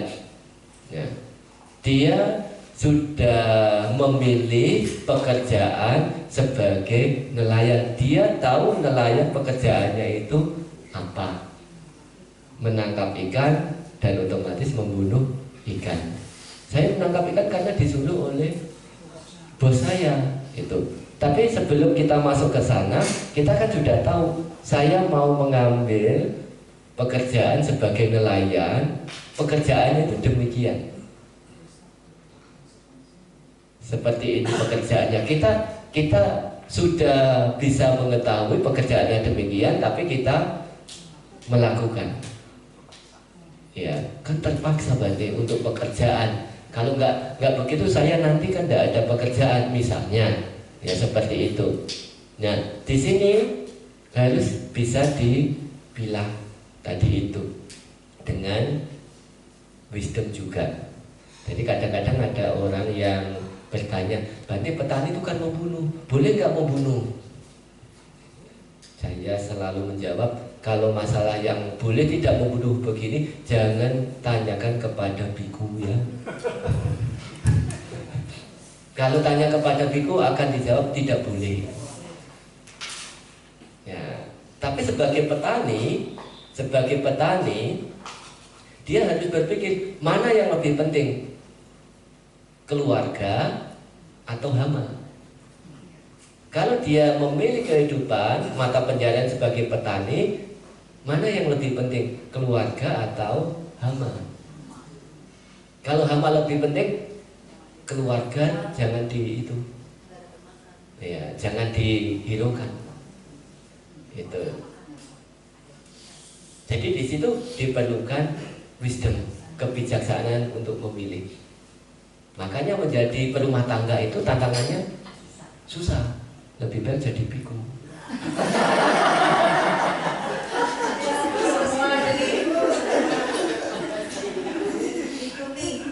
Tapi jadi biku juga susah. Iya. Sawang sinawang.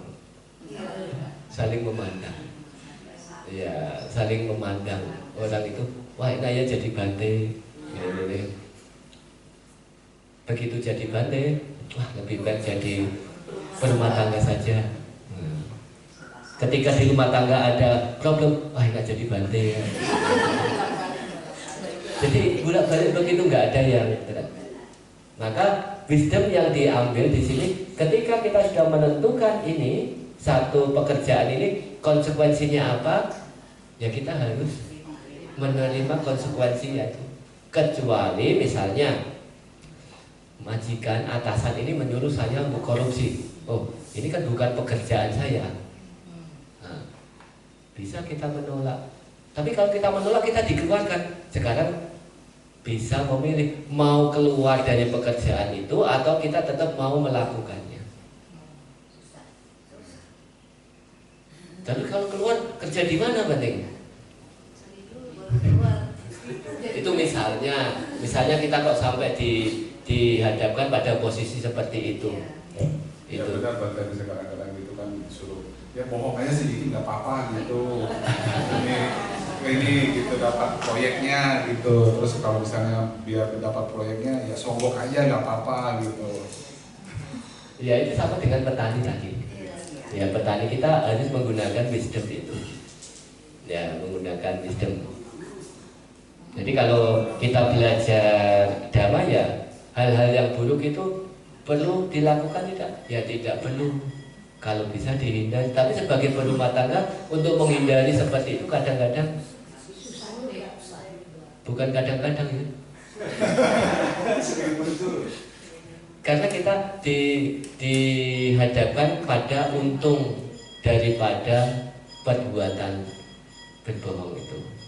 Ya. Padahal jujur itu yang dikatakan mata uang yang berlaku di mana-mana. Karena kita belum mengetahui manfaat dari kejujuran itu, maka kita tetap menganggap bahwa berbohong sedikit bisa mendatangkan keuntungan banyak. Tapi kalau kita sudah memulai untuk jujur, tidak berbohong, orang akan menaruh kepercayaan kita, maka untuk seterusnya dia akan menggunakan kita. Tapi begitu kita bohong, dia mengetahui kedepannya nggak mau menggunakan kita lagi.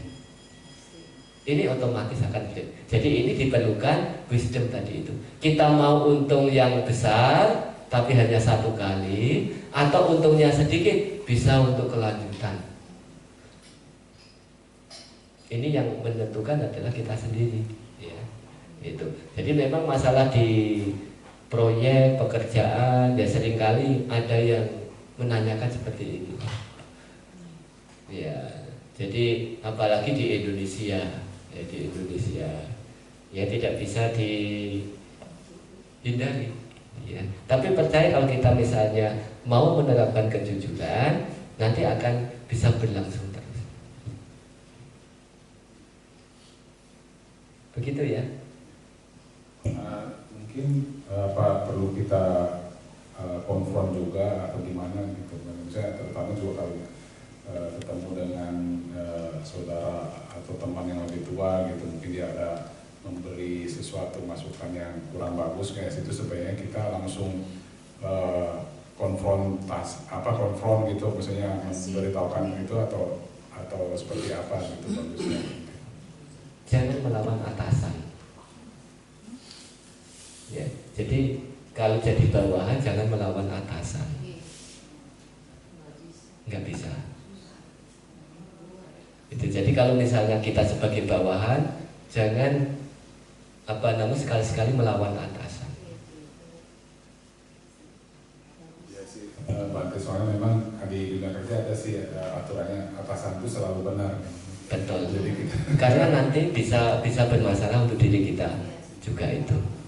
Kalau kita terlalu melawan atasan, nanti kita bisa deportasi.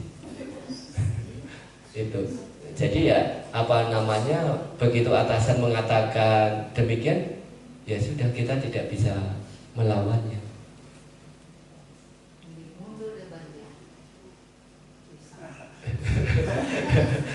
Jadi ya itu konsekuensi seperti sebagai petani juga tadi itu. Nah, seperti petani. Konsekuensi. Ayo yang lain yang mau bertanya. Jadi harus menggunakan wisdom, ya, kebijaksanaan. Hanya satu hal yang perlu kita ingat, jangan sekali-sekali melawan atasan. Kalau kita jadi bawahan, jangan melawan atasan. Karena konsekuensinya nanti kita bisa tidak diajak lagi atau dikeluarkan. Itu konsekuensi ya. Iya. Pandai. Iya, Pak. Boleh nggak bertanya di luar sedikit tapi Boleh. di luar ini tapi unek-unek saya Mau selama nih. cara menghafal untuk menjadi biku.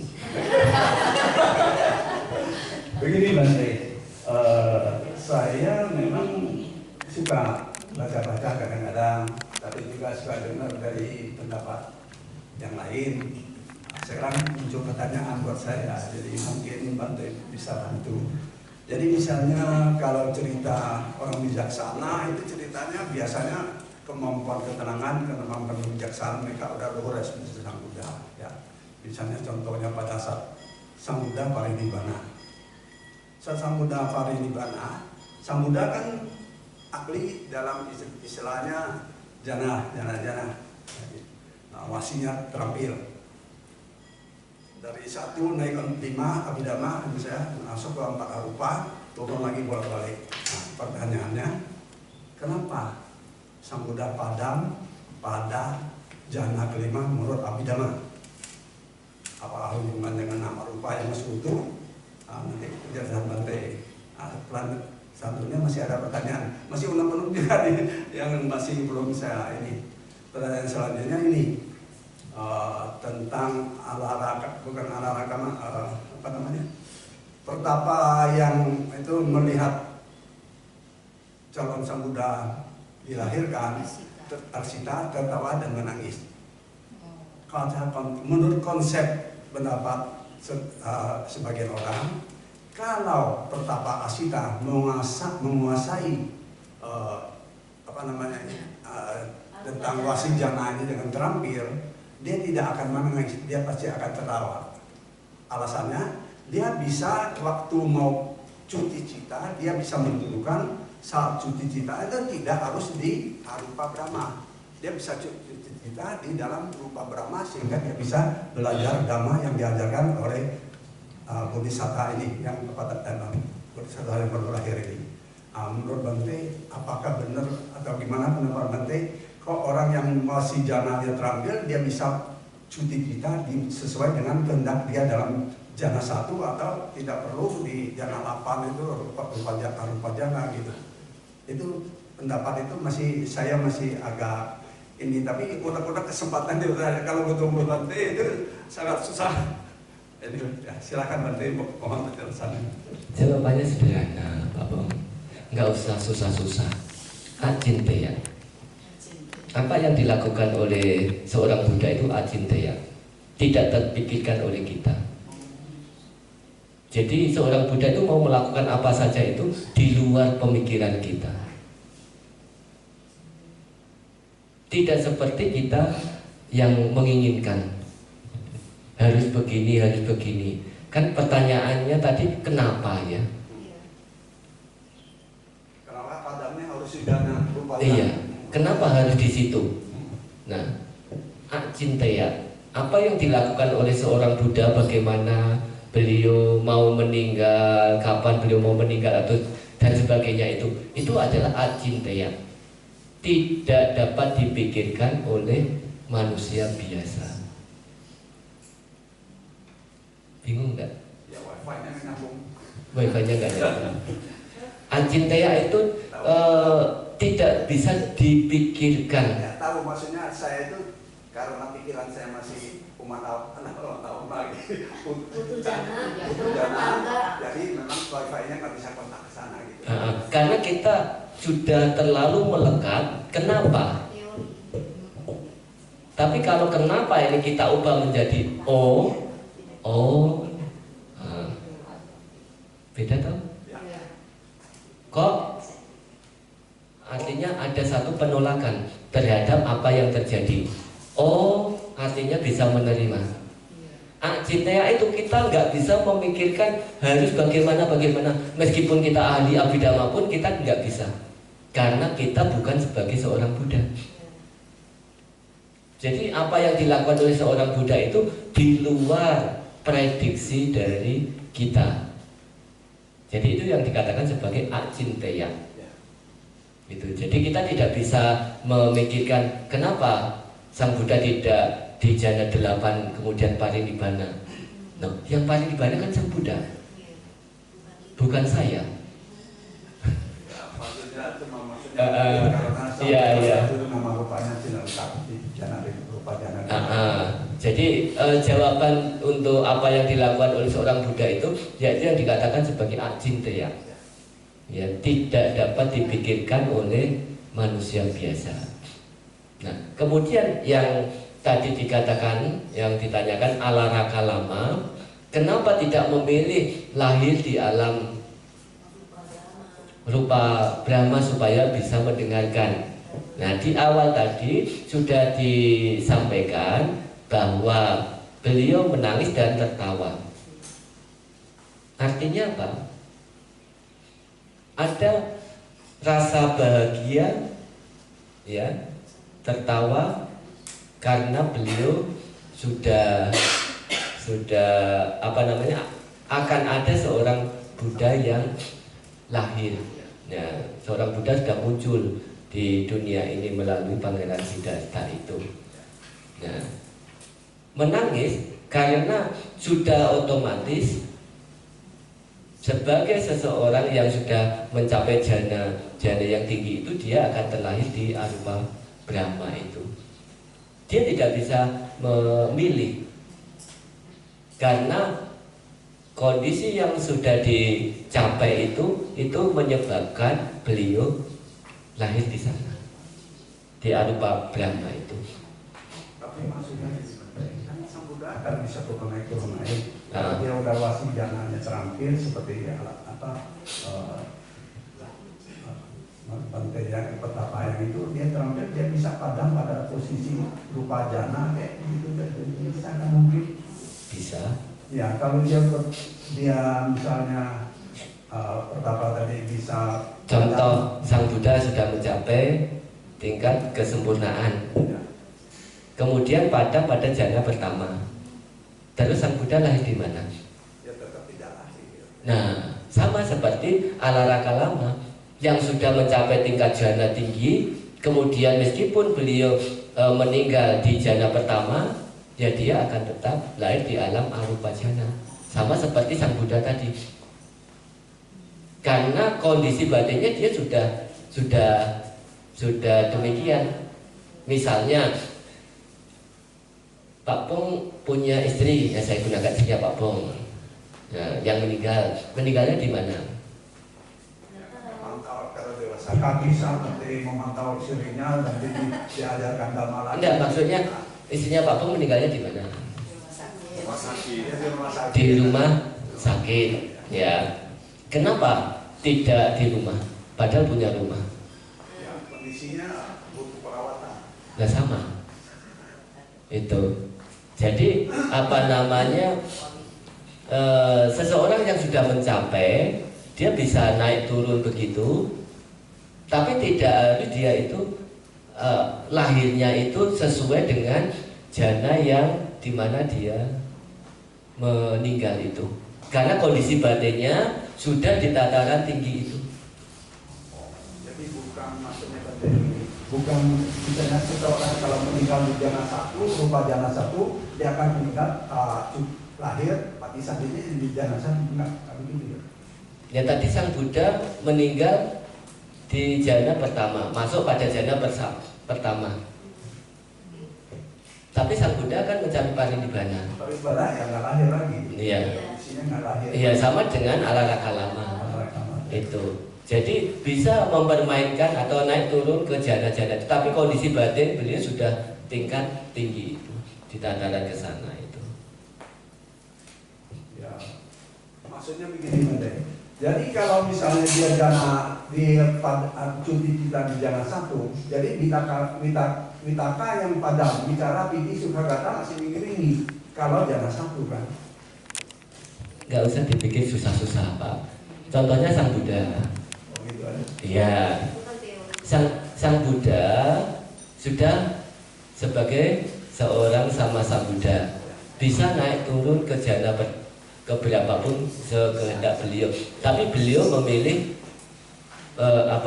kejana itu satu. Tapi kondisi batin ya itu sudah mencapai itu sama Sang Buddha itu, sama dengan alara kalama ini. Itu. Jadi kita tidak bisa menggambarkan kalau jana pertama apa yang dikatakan vitaka, wicara, suka, ekagata dan sebagainya itu kan teorinya. Tapi ini beliau ini sudah terbebas dari itu, sehingga beliau bisa naik turun. Kalau beliau belum sampai ke sana, beliau belum tahu untuk terbebas ke sana itu.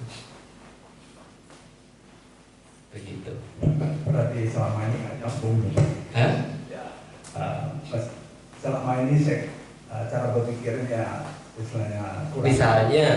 Misalnya seorang mahasiswa, ini contoh mungkin bisa dipahami. Seorang mahasiswa dia sudah melalui PAUD, TK, SD, SMP, SMA. Kalau misalnya PAUD itu diajarkan apa? Hah? Nyanyi ya gitu. Kalau mahasiswa belajarnya apa? Hah? Jurusannya. Contohnya satu jurusan kedokteran misalnya, Belajar biologi itu ya misalnya itu. Nah, seorang mahasiswa kedokteran dia bisa nyanyi seperti anak TK enggak? Bisa. Bisa. Kenapa dia itu tidak menjadi anak TK? Kecerdasannya udah melampaui. Sama jawabannya itu. Jadi alara kalama ini seperti sudah mencapai mahasiswa, tapi bukan berarti dia nggak bisa nyanyi seperti anak TK. Nah, anak TK nyanyi apa? Balonku ada dua. Ya kan begitu toh Pak? Iya. Jadi bukan berarti yang nyanyi seperti itu dia itu harus naik ke SD, SMP dan sebagainya. Sama seperti alara kalama yang sudah mencapai tinggi bukan berarti tidak bisa turun ke bawah. Yang dari bawah belum tentu bisa ke atas, tapi yang sudah di atas bisa juga turun ke bawah. Itu. Selama ini persepsi saya yang masih. Iya. Tidak apa-apa Pak. Ya namanya kan diskusi. Ya, apa tadi si Dungkul lewat bisa nggak tahu. Ya ini tidak ada kaitannya dengan si dungu. Kalau dungu tadi itu kan berpikir buruk, berucap buruk, berbuat buruk. Kalau ini kita belum mengerti. Tapi belum mengerti itu bukan berarti berpikir buruk. Gitu. Jadi yang dimaksud dungu tadi itu seseorang yang punya kebiasaan berpikir buruk. Nah itu dikatakan sebagai dungu.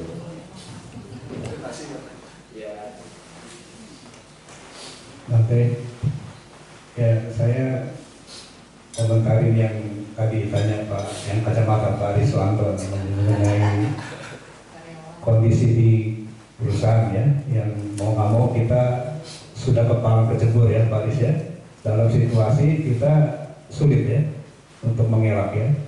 Ini juga ada satu contoh nih, saya nggak sebut ya, ada satu pengusaha umat Buddhis ya, gemar berdana, tapi perusahaan itu bergerak di bidang usaha yang mau tidak mau dia harus melakukan satu perbuatan ya, tidak dibilang apa ya, kalau dibilang aib enggak, salah enggak, tapi dia melakukan penyogokan gitu ya. Ya, untuk apa? Supaya proyek itu bisa diterima, barang itu bisa diterima. Nah, artinya apa? Dengan dia memberi upeti ke pejabat ini masuk ke perusahaan negara ya, BUMN, ya, perusahaan negeri. Artinya dengan dia memberi upeti ke stafnya atau manajernya itu ada perusahaan lain yang terkalahkan kan, otomatis ya. Ya, ada yang dirugikan kan, karena upeti-nya udah main gede-gedean kalau di pemerintahnya. Nah, tapi dia tahu ya, kondisi itu tanda kutip ya, salah. Tapi dia gemar berdana untuk apa? Kompensasi. Ya, jadi perbuatan itu dia eliminir dengan banyak menggunakan bantai, berdana kemana-mana. Ya, saya kira saya nggak usah sebut nama siapa. Kira itu aja Pak Suwanto. Contoh ya, karena posisi dia susah demi kelangsungan bisnis itu. Terima kasih. Iya, kalau berurusan dengan kontraktor, ya ini juga ada cerita salah satu donatur di Gunung Sindur. Dia dulunya itu katanya itu donatur hanya berdana saja tanpa mau pergi ke tempat itu. Tapi di Gunung Sindur dia malah datang berkali-kali. Itu. Jadi bukan hanya berdana saja, tapi dia juga selalu mengikuti acara-acara di Gunung Sindur. Nah, di daerah Sumatera ada proyek jalan tol. Ya, jalan tol itu yang pesaing-pesaingnya lumayan tangguh, tidak cukup untuk dia mengimbangi penyogokan-penyogokan itu. Ya sudah itu. Tapi dia tidak pernah berpikir, ya dia tidak mau bersaing seperti itu. Karena dia sudah mengerti, tahu bahwa lawannya ini lawan yang tangguh, tidak akan bisa dia mencapai itu. Itu, ya dia memasukkan proposalnya itu, ya, yang tidak pernah diduga oleh dia bahwa karena dia sudah mengetahui bahwa dia tidak akan diterima karena pesaingnya itu orang-orang yang tangguh, sogokannya juga lumayan. Dia tidak menyogok untuk ini, ya, karena sogokannya juga tidak cukup kuat itu. Nah,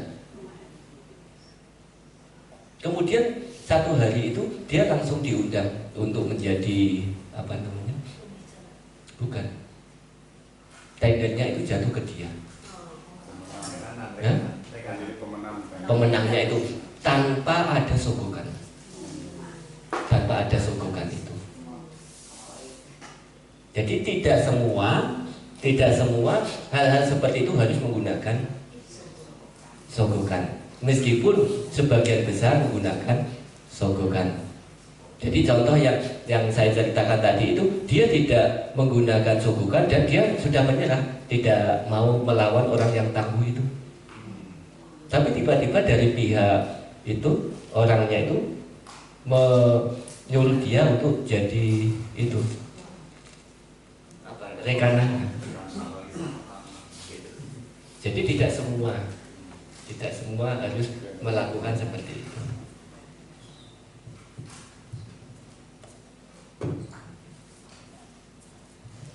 Hanya contoh saja, Pak ya. Tapi saya tidak mengetahui dunia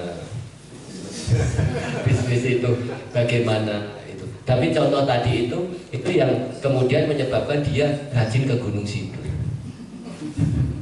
Dan dia mengiklankan ke teman-temannya itu. Katanya Gunung Sindur jimatnya bagus. Ayo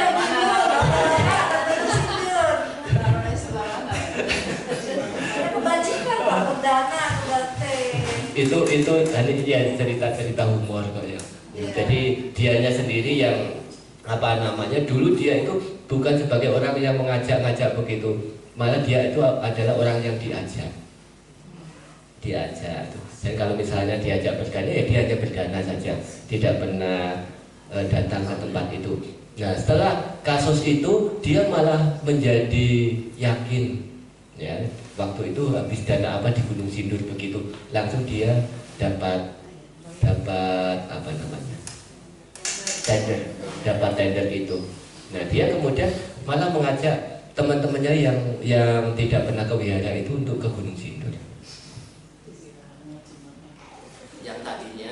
Yang tadinya dia itu bukan sebagai orang yang mengajak-ngajak begitu, hanya menjadi orang yang berdana. Sekarang malah setiap acara Gunung Sindur tidak pernah ketinggalan.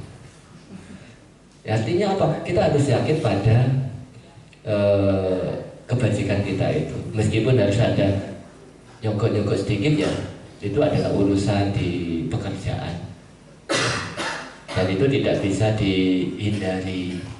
Jadi yang tadi sampaikan Pak Indrawan, ya mungkin bisa dijadikan sebagai apa, pengimbangan. Jadi orang ini memang bukan mendapatkan hal itu secara tiba-tiba, dia juga sebagai donatur di tempat di mana-mana, ya, jadi banyak melakukan hal-hal yang bajik gitu. dia termasuk kontraktor tiang panjang jalan tol. Ya lumayan. Begitu. Mungkin menyambung tadi kalau atasannya bukan Buddhis gitu Bante, terus juga jadi tadi kan mungkin kaitannya dengan kebajikan dia gitu, makanya bisa dapat tender tanpa sogokan gitu. Nah itu apa tergantung kebajikan dari atasan atau ada memang dari karyawannya juga atau gimana? Tapi kebetulan atasannya juga tapi bukan Buddhis gitu. Iya. Kalau masalah pendekatan ini tentunya berkaitan dengan yang melakukan. Kadang-kadang yang melakukan negosiasinya ini jauh lebih pintar daripada bosnya. Ya, yang bernegosiasi itu kan kitanya bukan orangnya, pemiliknya. Jadi kalau misalnya tadi dikatakan bosnya itu ya gunakan untuk inilah, cari ini. Nah, kita hanya sebagai pelaksana di lapang beda dengan kita yang sebagai pengeluar pemilik ide gagasan itu. Ya kembali ke contoh yang awal tadi itu petani. Jadi kalau masalah pekerjaan ya kita harus mempertimbangkan dengan hal-hal lainnya juga. Kalau kita mau misalnya lurus, bersih di bidang begitu itu ya bisa juga. Tapi kembali ini kan kita sebagai karyawan, bukan sebagai pemilik, bukan sebagai owner. Nah kalau kita tidak mengikuti owner, apa yang terjadi? Besok nggak usah datang ya. Besok cuti ya. Iya bisa. Makanya ada istilah kalau kita jadi bawahan jangan melawan atasan. Kalau kita melawan atasan, siap-siap untuk tidak bekerja.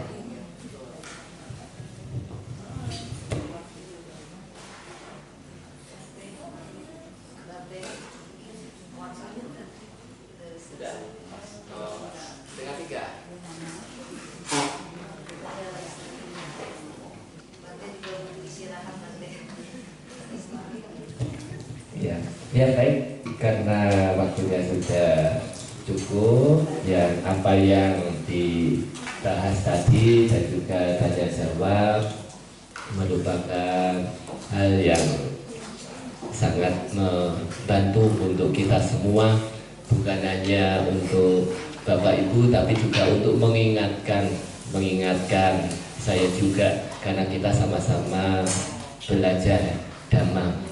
Nah, satu hal yang bisa kita ketahui bahwa orang dulu ini bukan hanya terletak di luar kita, tapi juga lebih sering berada di dalam diri kita, yaitu melalui pikiran kita. Ketika kita berpikir buruk, maka pada saat itu kita sebagai orang dulu. Maka untuk mengantisipasi ketika muncul pikiran buruk, kita harus mencegah mereka. Ini adalah sifat dari orang dungu. Saya tidak mau menjadi orang dungu. Nah, dengan demikian kedunguan ini bisa kita kikis, bisa kita hindari, bisa kita jauhi, sehingga kita tidak bergaul dengan orang dungu. Lebih tepatnya tidak bergaul dengan kedunguan, sifat-sifat dungu, apakah yang ada di dalam maupun yang ada di luar diri kita. Nah, semoga semua makhluk hidup berbahagia.